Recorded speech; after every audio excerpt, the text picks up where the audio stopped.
ഈ കഴിഞ്ഞ ദിവസം നമ്മുടെ റിപ്പോർട്ടർ ടിവിയുടെ മീറ്റ് ദ എഡിറ്റേഴ്സ് എന്ന് പറഞ്ഞ എഡിറ്റേഴ്സൊക്കെ ഇരിക്കുന്ന പരിപാടിയിൽ CPM SDPI ഡീലോ എന്ന് പറഞ്ഞിട്ടുകൊണ്ടുള്ള ഒരു പരിപാടി നടത്തിയിരുന്നു. ആ പരിപാടിയിലെ ചില കാര്യങ്ങളുമായി ബന്ധപ്പെട്ട് എനിക്കുണ്ടായിട്ടുള്ള ചില വിയോജിപ്പുകളും അതുപോലെ നമ്മുടെ മാധ്യമ പ്രവർത്തകർ എങ്ങനെയാണ് തെറ്റായിട്ടുള്ള കാര്യങ്ങൾ നിങ്ങളോട് കമ്മ്യൂണിക്കേറ്റ് ചെയ്യുന്നത് എന്നുള്ളതും പറയാൻ വേണ്ടിയിട്ടാണ് ഞാൻ ഈ വീഡിയോ എടുക്കുന്നത്. പക്ഷേ ഇതിൽ പറയുന്ന എല്ലാ മാധ്യമ പ്രവർത്തകരോടും എനിക്ക് വളരെ ബഹുമാനവും സ്നേഹവും ഒക്കെ ഉള്ളതാണ്. അതുകൊണ്ട് വളരെ മര്യാദക്കുള്ള കമൻറ്റുകൾ തന്നെ ഈ വീഡിയോയുടെ താഴെ ഉണ്ടാകണം എന്നുള്ളതാണ് എനിക്ക് പറയാനുള്ളത്. ഇതിലേറ്റവും പ്രധാനപ്പെട്ട ഒരു കാര്യം, ഇതിൽ മാധു സജി തുടങ്ങുന്നത് തന്നെ നിങ്ങളൊന്ന് ആലോചിച്ച് നോക്കുക. SDP എന്ന് പറയുന്നൊരു പാർട്ടി അവർക്ക് വലിയ പ്രാധാന്യമില്ല എന്ന് പറഞ്ഞുകൊണ്ടാണ് ഒരു 10 സെക്കൻഡുള്ള ആ ശബ്ദം കേട്ടതിന് ശേഷം ഞാൻ എൻ്റെ വീഡിയോയിലേക്ക് വരാം. ആരാണിവർ എന്നൊരു ചോദ്യം കേരള രാഷ്ട്രീയത്തിൽ ഉണ്ടാകണമെന്നാണ്. SDP കുറിച്ചാണ്. കഴിഞ്ഞ 2021 SDPയുടെ സംസ്ഥാനത്തെ വോട്ട് പേഴ്സന്റ് എത്രയാണെന്ന് അറിയാമോ? 0.36 ആണ്. 0.36. 2021 CPMന്റെ വോട്ട് ഷെയർ എത്രയാണെന്ന് അറിയാമോ? 25.38 ആണ്. അല്ല 25 നമ്മളൊന്ന് റൗണ്ട് ചെയ്ത് പറയുകയാണെങ്കിൽ അതിന്റെ ബാക്കി ചില്ലറ കളിയില്ലേ, അത്രയും വോട്ടേ ഉള്ളൂ SDPIക്ക് കേരളത്തിൽ. ഇനി കോൺഗ്രസിന് 25.12. 0.36 ആണ് SDPയുടെ ആകെ വോട്ട് ഷെയർ എന്ന് പറയുന്നത്. ഇത് വെച്ചാണ് ഈ ലേലം വിളി നടക്കുന്നത് എന്ന് ആലോചിക്കണം. അതായത് ഊതി പെരുപ്പിച്ചു വെച്ചിരിക്കുന്ന ഒരു ബലൂണാണ് ഈ സംഘടനാ സംവിധാനം എന്നത് ആദ്യം മനസ്സിലാക്കണം. നമ്മുടെ ജനാധിപത്യ വ്യവസ്ഥയിൽ അവർക്ക് ആകെയുള്ള സ്വാധീനമാണ്. ഇനി അവർ മത്സരിച്ച മണ്ഡലങ്ങളുടെ കണക്ക് നോക്കുകയാണെന്ന് വിചാരിച്ചോ, ആ മത്സരിച്ച മണ്ഡലങ്ങളിലെ ആകെ വോട്ട് ഷെയർ എന്ന് പറയുന്നത് 1.24% ആണ്. ഇത് മാധു സജി SDPയെ കുറിച്ച് പറയുന്ന വാചകങ്ങളാണ് കേട്ടോ. ഇത് കേട്ടപ്പോൾ തന്നെ യഥാർത്ഥത്തിൽ ഇന്നലെ തന്നെ എനിക്കൊരു വീഡിയോ എടുക്കണം എന്ന് തോന്നിയാണ്. അതിൻ്റെ പ്രധാനപ്പെട്ട കാര്യം മാധു സജി പറയുന്നത്, കേരളത്തിലെ ടോട്ടൽ വോട്ടുകളുടെ കണക്കെടുത്ത് വെച്ചിട്ടുണ്ടെങ്കിൽ അവരുടെ SDPയുടെ വോട്ട് പെർസെൻറ്റേജ് എന്ന് പറയുന്നത് 0.36 ആണെന്നാണ്. അത് വളരെ നിസ്സാരമാണ്. അത് വെച്ചുകൊണ്ടാണ് അവർ ഈ വിലപേശൽ നടത്തുന്നത്. ഇവരാരാണ് എന്ന് ബാക്കിയുള്ള രാഷ്ട്രീയ പാർട്ടികൾ ചോദിക്കണം എന്നുള്ളതാണ് പറയുന്നത്. അതവിടെ നിൽക്കട്ടെ. രണ്ടാമത്തത്, അവർ പറയുന്ന ഏറ്റവും പ്രധാനപ്പെട്ട കാര്യം, അവർ മത്സരിച്ച മണ്ഡലങ്ങളിലെ മാത്രം വോട്ട് പെർസെൻറ്റേജ് എടുത്തു വെച്ചാൽ, എന്ന് പറഞ്ഞാൽ കഴിഞ്ഞ 2021 അവർ ഏതാണ്ട് 39-40ഓളം മണ്ഡലങ്ങളിലാണ് മത്സരിച്ചത്. ആ മത്സരിച്ച മണ്ഡലങ്ങളിലെ മാത്രം വോട്ട് പെർസെൻറ്റേജ് എടുത്തു വെച്ചാൽ ആ മത്സരിച്ച മണ്ഡലങ്ങളിൽ 1.24% ആണെന്നാണ് പറയുന്നത്. അപ്പോൾ ഈ 1.24% എന്ന് പറയുന്നത് അത്ര ചെറുതായിട്ടുള്ളതാണോ അതോ 0.36 എന്നുള്ളത് ചെറുതായിട്ടുള്ളതാണോ എന്നുള്ളതാണ് നമ്മൾ പരിശോധിക്കുന്നത്. അതിലേറ്റവും പ്രധാനപ്പെട്ട ഒരു കാര്യം എന്ന് പറയുന്നത്, നിങ്ങൾ അറിയേണ്ടത് 2011 കേരള അസംബ്ലിയുടെ തെരഞ്ഞെടുപ്പുണ്ട് മാധു. അത് കേൾക്കേണ്ടതാണ് മാധു. കാരണം 2011 കേരള അസംബ്ലിയുടെ തെരഞ്ഞെടുപ്പിൽ അന്ന് UDFന് കിട്ടിയത് 45.83%. കൂടാതെ അന്ന് LDFന് കിട്ടിയത് 44.94% എന്ന് പറഞ്ഞാൽ അത് രണ്ടും തമ്മിലുള്ള വ്യത്യാസം എന്ന് പറയുന്നത് 0.89% ആണെന്ന് അറിയണം. എന്ന് പറഞ്ഞാൽ 1.24% എന്നുള്ളത് നമ്മൾ അറിയണം. ഈ ശതമാനത്തേക്കാൾ കുറവാണെന്ന് അറിയണം. അല്ലെങ്കിൽ അതുമായിട്ട് കമ്പയർ ചെയ്യുമ്പോൾ 0.36 പോലും എത്ര ഇമ്പോർട്ടൻ്റ് ആണ് എന്നുള്ളത് മാധു അറിയണം. അന്ന് 45.83% വോട്ടുകൾ കിട്ടുന്ന UDFന് കിട്ടിയത് 80,02,874 വോട്ടുകളാണ് മാധു. അതുകൂടാതെ LDFന് അന്ന് കിട്ടിയത് 68 സീറ്റുകളും 78,46,703 വോട്ടുകളുമാണ്. അങ്ങനെ വോട്ടുകളുടെ വ്യത്യാസം എടുത്തു നോക്കിയാൽ യഥാർത്ഥത്തിൽ 1,56,171 വോട്ടുകളാണ് ഉണ്ടായിട്ടുള്ളത്. അപ്പോൾ 1,56,171 വോട്ടുകൾ എന്ന് പറഞ്ഞാൽ ഈ കഴിഞ്ഞ തവണ SDPIക്ക് 2021 കിട്ടിയത് 75,000 വോട്ടുകളാണ്. എന്ന് പറഞ്ഞാൽ ഭരണം തിരിച്ചു പിടിക്കാൻ അവരുടെ വോട്ടുകൾ നിർണായകമാണെന്ന് ചുരുക്കം. അല്ലെങ്കിൽ ഞാൻ പറയുന്നത് 2011 പോലെ ഒരു സിറ്റുവേഷൻ ഉണ്ടായാൽ അവരുടെ വോട്ടുകൾ നിർണായകമാണ്. ഇനി കഴിഞ്ഞ ലോക്കൽ ബോഡി തെരഞ്ഞെടുപ്പിൽ അവർക്ക് കിട്ടിയേക്കുന്നത് 1,15,000 വരുന്ന വോട്ടുകളാണ്. അപ്പോഴും ഇത് നിർണായകമാണ് എന്നുള്ളത് മാധു സജി മനസ്സിലാക്കണം. ഇനി ഇത് 2011 സിറ്റുവേഷൻ അല്ലേ സാറേ, ഇപ്പോൾ അതുണ്ടാവില്ലല്ലോ എന്ന് പറഞ്ഞാൽ ഈ കഴിഞ്ഞ ദിവസങ്ങളിൽ വന്നേക്കുന്ന ചില സർവേ റിസൾട്ടുകൾ ഞാൻ പറയാം.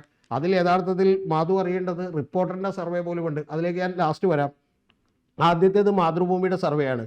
മാതൃഭൂമിയുടെ സർവേയിൽ 66 മുതൽ 67 സീറ്റുകൾ വരെയാണ് ഈ പറയുന്ന LDFന് പറഞ്ഞിട്ടുള്ളത്.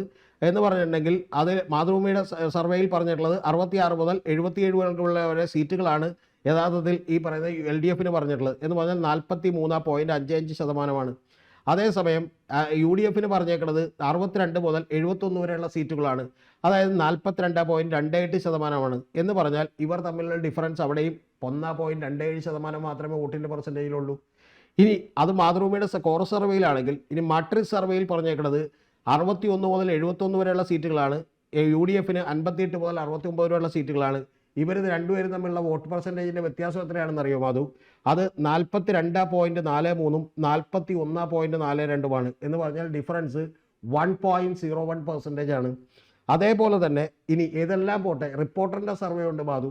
ആ റിപ്പോർട്ടറിൻ്റെ സർവേയിലുള്ള വോട്ട് വ്യത്യാസം എത്രയാണെന്ന് ചോദിച്ചാൽ അത് LDFന് 44.23 UDFന് 43.31 എന്ന് പറഞ്ഞാൽ ഡിഫറൻസ് 0.92 ആ 0.92 ഡിഫറൻസ് ഉള്ളപ്പോഴാണ് യഥാർത്ഥത്തിൽ മാധു അറിയേണ്ടത് ഈ പറയുന്ന 0.36 അത്ര ചെറിയ നമ്പറല്ല, അല്ലെങ്കിൽ അവർ മത്സരിച്ച മണ്ഡലങ്ങളിൽ കിട്ടിയ 1.24 ചെറിയ നമ്പറല്ല എന്ന് പറയുന്ന തിരിച്ചറിവ് നമുക്ക് ഉണ്ടാകേണ്ടത്. ഇനി മാധു സജി അറിയാൻ വേണ്ടിയിട്ട്, പ്രിയപ്പെട്ട മാധു അറിയാൻ വേണ്ടി മറ്റൊരു കാര്യം കൂടി പറഞ്ഞാൽ, ഹരിയാനയിൽ കഴിഞ്ഞ തവണ BJP വലിയ അധികാരം പിടിച്ചപ്പോൾ പോലും അവിടെയുള്ള വോട്ടിലുള്ള വ്യത്യാസം എന്ന് പറയുന്നത് ഏതാണ്ട് 1,30,000 വരുന്ന വോട്ടുകളുടെ വ്യത്യാസമേ ഉള്ളൂ. അപ്പോൾ അത്തരത്തിൽ ഈ ചെറിയ വോട്ടുകൾ പോലും ഇമ്പോർട്ടൻ്റ് ആണ്. അതുകൊണ്ട് SDPI അത്ര നിസാരക്കാരാണ്, അവരെ ആരാണ് എന്ന് ചോദിക്കണം എന്ന് പറയുന്നതിനോട് ഞാൻ യോജിക്കുന്നില്ല എന്നുള്ളത് ചുരുക്കം. ഇനി അടുത്തൊരു പ്രധാനപ്പെട്ട കാര്യവും കൂടിയുള്ളത്, ഇതിൽ അടുത്ത പോയിന്റ് എന്ന് പറയുന്നത് ഈ ഡീൽ SDPയുമായിട്ടുണ്ടോ ഇല്ലയോ എന്നുള്ളതാണ്. എന്തൊരു അസംബന്ധമാണ് ഈ UDF പറഞ്ഞുകൊണ്ടിരിക്കുന്നത് എന്നുള്ളത് എൻ്റെ പ്രിയപ്പെട്ട പ്രേക്ഷകർ മനസ്സിലാക്കണം. അതിൽ പ്രധാനപ്പെട്ട കാര്യം എന്ന് പറയുന്നത് ഈ SDPIക്ക് ആകെ 2 മണ്ഡലങ്ങൾ വെച്ചുകൊണ്ടാണ് രമേശ് ചെന്നിത്തല ഈ ആരോപണം ഉന്നയിച്ചത്. അതൊന്ന് മങ്കടയും അതുപോലെ രണ്ടാമത്തേത് മഞ്ചേശ്വരവുമാണ്. മഞ്ചേശ്വരത്ത് യഥാർത്ഥത്തിൽ SDPയുടെ സ്ഥാനാർത്ഥിയെ പിൻവലിച്ചത് UDFൻ്റെ റിക്വസ്റ്റോട് കൂടിയാണ്. അങ്ങനെ UDFൻ്റെ റിക്വസ്റ്റോട് കൂടി അത് പിൻവലിച്ചപ്പോൾ പ്രധാനപ്പെട്ടൊരു കാര്യം കൂടി ഉണ്ടായിട്ടുള്ളത്, രമേശ് ചെന്നിത്തല പറയുന്നത് SDPI ഡീലാണെന്നാണ്. പക്ഷേ ഡീൽ ആരുമായിട്ടാണ്? അവിടെ AKM അഷ്റഫ് ജയിക്കണമെങ്കിൽ യഥാർത്ഥത്തിൽ SDPയുടെ വോട്ട് കിട്ടിയാൽ ജയിക്കും എന്ന് പറയുന്ന ഒരു അവസ്ഥയാണ്, അല്ലെങ്കിൽ അവിടെ K സുരേന്ദ്രൻ ജയിക്കും. അതുകൊണ്ട് SKSSF എന്ന് പറയുന്ന സംഘടനയൊക്കെ പറഞ്ഞിട്ടാണ് ഇത് പിൻവലിച്ചത് എന്ന് സ്മൃതി പരുത്തിക്കാട് പറയുന്നുണ്ട്. പക്ഷേ പ്രിയപ്പെട്ട സ്മൃതിയോട് വളരെ സ്നേഹപൂർവ്വം എനിക്ക് പറയാനുള്ളത്, വളരെ ഒളിപ്പിച്ച് SKSSF എന്നങ്ങോട്ട് പറഞ്ഞാൽ പോരാ. കാരണം അത് മുസ്ലിം ഈ പറഞ്ഞ സമസ്തയുടെ വിദ്യാർത്ഥി സംഘടനയാണെന്നും അതുപോലെ തന്നെ സമസ്തയുടെ ആളുകളാണെന്നും സമസ്ത മുസ്ലിം ലീഗുമായി ബന്ധമുള്ളവരാണെന്നും കൂടി കൃത്യമായി പറഞ്ഞു വെക്കേണ്ടതായിരുന്നു എന്ന് പറയുന്നൊരു അഭിപ്രായം എനിക്കുണ്ട്. അങ്ങനെയാണ് അവിടുത്തെ SDPയുടെ സ്ഥാനാർത്ഥി പിൻവലിച്ചത്. യഥാർത്ഥത്തിൽ അപ്പോൾ ആരുമായിട്ടാണ് ഡീൽ എന്ന് പറയുന്നത്? അവിടെ SDPയുടെ വോട്ട് കിട്ടിയാൽ അവിടെ ജയാനന്ദ് എന്ന് പറയുന്ന ഈ പറയുന്ന CPMൻ്റെ സ്ഥാനാർത്ഥി ജയിക്കുമോ? ഇല്ല. അവിടെ ജയിക്കാൻ സാധ്യതയുള്ളത് SDPയുടെ വോട്ടുകൾ കൂടി UDFന് കിട്ടിയാൽ UDF മാത്രമേ ജയിക്കാൻ സാധ്യതയുള്ളൂ. പിന്നെ എങ്ങനെയാണ് നിങ്ങളൊരു ഡീൽ എന്ന് പറയുക? ഇനി അടുത്തത് എന്ന് പറയുന്നത് മങ്കട എന്ന് പറയുന്നൊരു സ്ഥലമാണ്. ഈ മങ്കടയിൽ മഞ്ഞളാംകുഴി അലിയാണ് കഴിഞ്ഞ തവണ മത്സരിച്ചത്. അവിടെ മത്സരിച്ച് കിട്ടിയത് 6246 വോട്ടുകളാണ്. ആ 6246 വോട്ടുകൾ കിട്ടിയപ്പോൾ അവിടെ യഥാർത്ഥത്തിൽ SDPക്ക് ഇത്തവണ ഉള്ളത് ഒരു 5000-6000 വോട്ടുകളുണ്ടാവും. ആ 5000-6000 വോട്ടുകൾ കിട്ടിയാൽ പോലും യഥാർത്ഥത്തിൽ അവിടെ ഒരു കാരണവശാലും തന്നെ ഈ പറയുന്ന LDFൻ്റെ സ്ഥാനാർത്ഥിക്ക് ജയിക്കാൻ കഴിയില്ല. അല്ലെങ്കിൽ ജയിക്കാൻ കഴിയണമെങ്കിൽ ഇവർ പറയുന്ന ഒരു പ്രധാനപ്പെട്ട കാര്യമെന്ന് പറയുന്നത് 2016 അവിടെ 1508 വോട്ടുകളുടെ ഭൂരിപക്ഷമേ കിട്ടിയിട്ടുള്ളൂ. ആ ഭൂരിപക്ഷത്തിലേക്ക് കിട്ടുന്ന വളരെ ടൈറ്റ് ആയിട്ടുള്ളൊരു മത്സരം നടക്കണം എന്നുള്ളതാണ്. അപ്പോൾ ഇതെല്ലാം കൊണ്ട് തന്നെ വളരെ കൃത്യമായി അങ്ങനെ ഒരു ഡീൽ ഉണ്ടെന്ന് നമുക്ക് പറയാൻ കഴിയില്ല. ഇതുകൊണ്ടാണ് ഞാൻ പറഞ്ഞത്, ഇത്തരം ഈ പറഞ്ഞ പോലെ വിദണ്ഡവാദങ്ങൾ നമ്മുടെ മാധ്യമ പ്രവർത്തകർ പോലും ഏതെങ്കിലും പക്ഷം പിടിച്ചുകൊണ്ട് അവതരിപ്പിച്ചുകൊണ്ടിരിക്കുകയാണ് എന്നുള്ളതാണ് എനിക്ക് നിങ്ങളോട് കൃത്യമായി പറയാനുള്ളത്. ഇനി ഇതിൽ തന്നെ മറ്റൊരു കാര്യം കൂടി, ഈ ഡീൽ ഒരു ഡീലാണോ എന്നോ അല്ലെന്നോ പറയാൻ പറ്റില്ല എന്നാണ് പ്രിയപ്പെട്ട സ്മൃതി പരുത്തിക്കാട് പറയുന്നത്. അവർ പറയുന്നത് ഇത് ഒരു അടവ് നയമായിരിക്കാം എന്നുള്ളതാണ് പറയുന്നത്. അതിൽ പറയുന്ന ഏറ്റവും പ്രധാനപ്പെട്ട കാര്യമെന്ന് പറയുന്നത്, മങ്കടയിൽ ഇപ്പോൾ മത്സരിക്കുന്നത് IUMLൻ്റെ മണ്ഡലം പ്രസിഡൻ്റായിട്ടുള്ള കുന്നത്ത് മുഹമ്മദാണ്.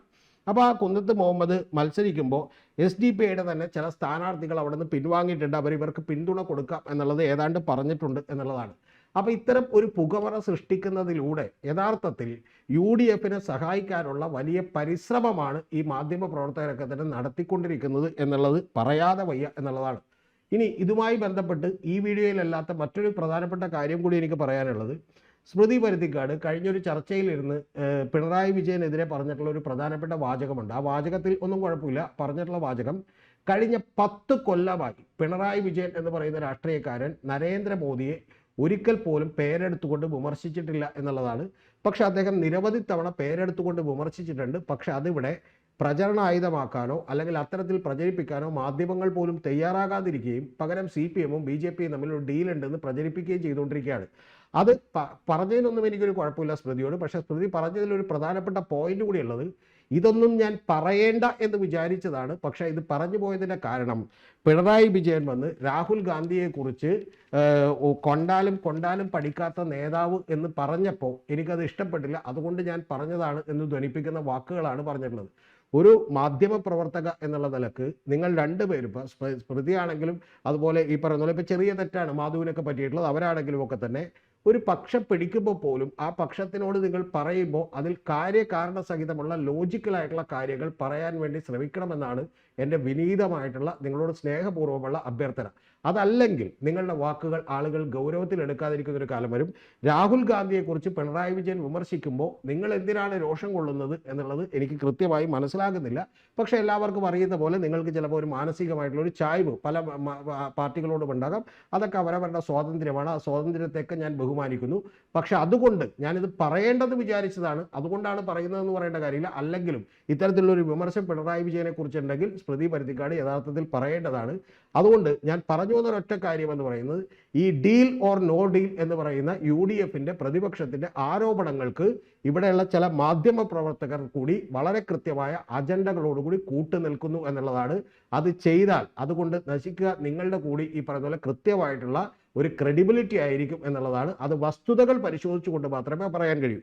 ഇനി മൂന്നാമത്തെ ഇന്നലത്തെ ചർച്ചയിൽ പറഞ്ഞിട്ടുള്ള ഏറ്റവും പ്രധാനപ്പെട്ട ഒരു കാര്യം, അതിൽ അരുൺകുമാറിനടക്കം ഒരു തെറ്റ് പറ്റിയിട്ടുണ്ടെന്നാണ് ഞാൻ വിചാരിക്കുന്നത്. കാരണം സ്മൃതി പരുത്തിക്കാട് പറഞ്ഞൊരു പ്രധാനപ്പെട്ട കാര്യം, ധർമ്മടത്ത് മുഴുപ്പിലങ്ങാടിൽ SDPI പിന്തുണയോടുകൂടി ധർമ്മടം മണ്ഡലത്തിൽ തന്നെ LDF ഭരിക്കുന്നുണ്ട് എന്നുള്ളതാണ്. അവിടെ യഥാർത്ഥത്തിൽ LDFന് ഈ പറയുന്ന പോലെ 17 സീറ്റുകളാണ് ഉള്ളത് എന്നുള്ളതാണ് ഇന്നലെ തിരുത്തിക്കൊണ്ട് അരുൺകുമാർ പറഞ്ഞത്. പക്ഷേ അത് യഥാർത്ഥത്തിൽ അവിടെ ഉള്ളത് 15 സീറ്റുകളാണ്. ആ 15 സീറ്റുകളിൽ 7 എണ്ണം നേടിയിട്ടുള്ളത് CPM ആണ്. ഇന്ത്യൻ നാഷണൽ കോൺഗ്രസ് 3 എണ്ണമാണ് നേടിയിട്ടുള്ളത്. IUML 1 എണ്ണമാണ്. അങ്ങനെ 4 എണ്ണമാണ് UDFനുള്ളത്. കൂടാതെ 4 എണ്ണം യഥാർത്ഥത്തിൽ SDPI കൂടിയാണ്. പക്ഷെ അത് ഇന്നലെ അരുൺകുമാർ അവതരിപ്പിച്ചത് 17 സീറ്റുകളുണ്ട്, അതിൽ 11 എണ്ണം നേടിയിട്ടുള്ളത് LDF ആണ് എന്നുള്ളതാണ് പറഞ്ഞത്. അവിടെ ആരുടെയും ഭരിക്കാൻ വേണ്ടി ആവശ്യമില്ല എന്നാണ് പറഞ്ഞത്. പക്ഷെ അതും തെറ്റാണ് എന്നുള്ളത് എൻ്റെ പ്രിയപ്പെട്ട പ്രേക്ഷകരെ ഓർമ്മിക്കട്ടെ. യഥാർത്ഥത്തിൽ അവിടെയുള്ളത് 15 സീറ്റുകളാണ്. അതിൽ CPMന് 7 സീറ്റുകളാണുള്ളത്, ഇന്ത്യൻ നാഷണൽ കോൺഗ്രസിന് 3 സീറ്റുകളാണ്, IUML 1 സീറ്റാണ്, SDPക്ക് 4 സീറ്റാണ്. അങ്ങനെ ഈ SDPയും അതുപോലെ തന്നെ ഇവരും കൂടി കൂട്ടിയാൽ 8 സീറ്റും 7 സീറ്റും വരും. പക്ഷെ അവിടെ പ്രസിഡന്റും വൈസ് പ്രസിഡന്റും ഇരിക്കുന്നത് CPM ആണ്. അത് ഇവർ തെരഞ്ഞെടുപ്പിൽ നിന്ന് മാറി നിന്നുകൊണ്ട് സഹകരിച്ചാൽ പോലും അത്തരത്തിലുള്ളൊരു കാര്യം സാധ്യമാണെന്നാണ്. അപ്പോൾ ഇത്തരത്തിൽ വസ്തുതാപരമായ കാര്യങ്ങളെ തുറന്നു കാണിക്കൽ മാത്രമാണ് ഈ വീഡിയോയുടെ ഉദ്ദേശം. കൂട്ടത്തിൽ ഈ ഡീൽ ഓർ നോ ഡീൽ എന്ന് പറയുന്ന അജണ്ടകളിലേക്ക് എങ്ങനെയാണ് മാധ്യമ പ്രവർത്തകർ കൂടി തെറ്റായി എത്തിപ്പെടുന്നത് എന്നുള്ളത് പറയാനാണ് ഞാൻ ഈ വീഡിയോ കൊണ്ട് ഉദ്ദേശിച്ചത്.